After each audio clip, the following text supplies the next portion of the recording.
حضرت جابر بن عبداللہ رضی اللہ عنہ روایت کرتے ہیں کہ غزوہ بنی المصطلق کے بعد جب ایک انصاری اور مہاجری کے جھگڑے کے موقع پر عبداللہ ابن ابی نے حضور اکرم صلی اللہ علیہ وسلم کی شان میں گستاخی کی تو حضرت عمر نے عرض کیا دعنی اضرب عنق هذا المنافق، مجھے اس منافق کی گردن مارنے دیجئے۔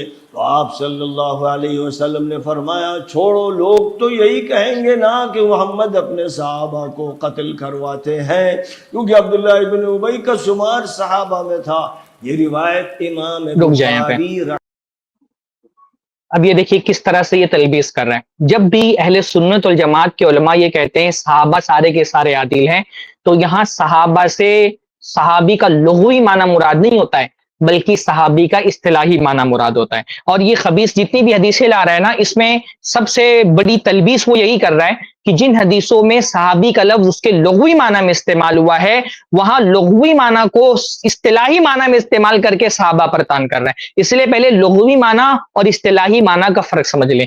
بھائی صحیبہ کا مطلب ہوتا ہے ساتھ ہونا۔ کبھی کبھی یہ لفظ اللہ کے نبی صلی اللہ علیہ وسلم کی حدیثوں میں اس کے، بلکہ عام طور پہ اللہ کے نبی صلی اللہ علیہ وسلم کی حدیثوں میں کبھی اکثر یہ لفظ جو ہے نا اس کے لغوی معنی میں استعمال ہوتا ہے، یعنی ساتھی، وہ لوگ جو اللہ کے نبی صلی اللہ علیہ وسلم کے ساتھ ہیں۔ گرچہ اللہ کے نبی صلی اللہ علیہ وسلم پر ایمان نہیں رکھتے، ان کے اندر نفاق ہے، تو ایسے بھی لوگوں کو بعض مرتبہ حدیثوں میں صحابی کہہ دیا جاتا ہے۔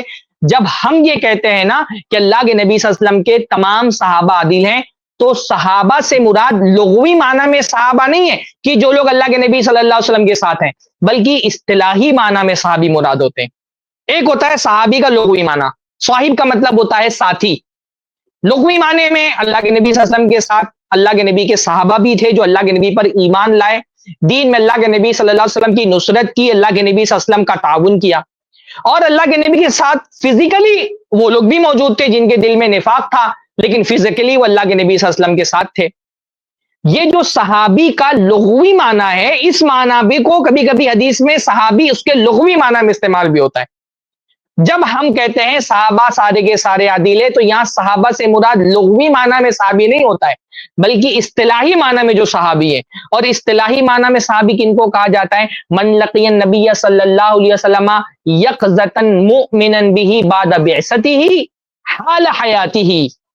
صحابی ہم ان کو کہتے ہیں جنہوں نے اللہ کے نبی صلی اللہ علیہ وسلم سے بیداری کی حالت میں ایمان کے ساتھ ملاقات کی ہو، اللہ کے نبی صلی اللہ علیہ وسلم کی بعثت کے بعد اللہ کے نبی کی زندگی میں، وَمَاتَ عَلَى الْإِيمَانِ، اور ایمان کی حالت میں ان کی موت ہوئی ہو۔ جو صحابی کی اصطلاحی تعریف ہے یہ تو بعد میں وضع کی گئی، اس لیے جب ہم کہتے ہیں کہ صحابہ سارے کے سارے عادل ہیں تو اس میں منافقین شامل ہی نہیں ہوتے، کیونکہ اللہ کے نبی صلی اللہ علیہ وسلم کا صحابی ہونے کے لیے ایک لازمی شرط یہ ہے کہ اللہ کے نبی صلی اللہ علیہ وسلم سے ایمان کی حالت میں ملاقات کی ہو، اور جو منافقین ہیں وہ مومن نہیں ہیں۔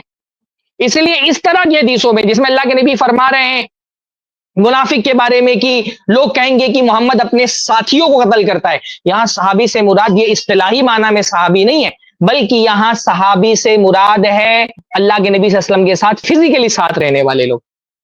یہاں صحابی، اور ظاہر سی بات ہے منافقین صحابہ میں شامل نہیں ہیں۔ جب بھی ہم صحابہ کہتے ہیں تو اس میں منافق شامل نہیں ہوتے ہیں۔ جو منافق ہے وہ صحابی نہیں ہو سکتا، جو صحابی ہے وہ منافق نہیں ہو سکتا۔ حدیثوں میں اگر کسی منافق کو صحابی کہہ دیا گیا ہے تو یہاں صحابی سے مراد صحابی کا اصطلاحی معنی جو ٹرمینالوجی ہے صحابی کی وہ مراد نہیں ہوتی، بلکہ اس حدیث کے اندر لغوی معنی میں کہہ دیا گیا کہ محمد کے ساتھی، یہاں پر ساتھی مراد ہے، نہ کہ اصطلاحی معنی میں صحابی۔ السلام علیکم ورحمۃ اللہ وبرکاتہ۔ اس کلپ کی فل ویڈیو دیکھنے کے لیے ہمارے چینل پر ضرور آئیں۔ آئی پلس ٹی وی نے ایک نیا یوٹیوب چینل شروع کیا ہے جس کا نام ہے آئی پلس ٹی وی اختلاف کا حل۔ اس چینل پر صرف اختلافی مسائل پر ویڈیوز آئے گی، لیکن دلائل کے ساتھ اور بھائی چارگی کے ساتھ۔ آپ کو میں دعوت دیتا ہوں کہ آپ بھی ہمارے اس چینل کو سبسکرائب کریں، ہماری ویڈیوز کو شیئر کریں اور نوٹیفیکیشن آئیکن کو آل سلیکٹ کریں تاکہ آپ کو ہماری ویڈیوز کا نوٹیفیکیشن مل سکے۔ جزاک اللہ خیر، والسلام علیکم ورحمۃ اللہ۔